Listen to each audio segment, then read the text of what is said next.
সহকর্মীরা এই বিষয়ে সহানুভূতিশীল।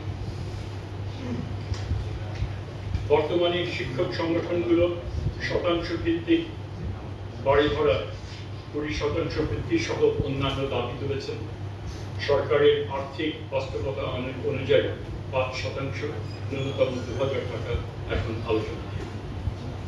আমরা বিশ্বাস করি নতুন বেতন কমিশনের সুপারিশে আগামী বছর আমরা একটি আরো সম্মানজনক কাঠামোর দিকে এগিয়ে যেতে পারব।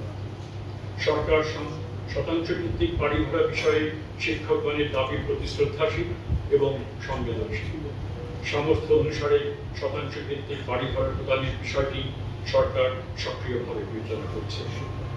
একই সঙ্গে আমরা শিক্ষকদের পেশাগত উন্নয়ন ও প্রশিক্ষণ ব্যবস্থাকে আধুনিকায়নের দিকেও কাজ করছি, কারণ বেতন শুধু নয়, সম্মান ও সক্ষমতা গুরুত্বপূর্ণ।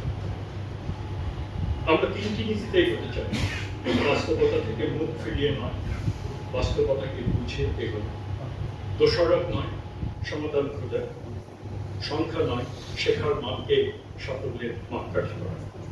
এই ফলাফল আমার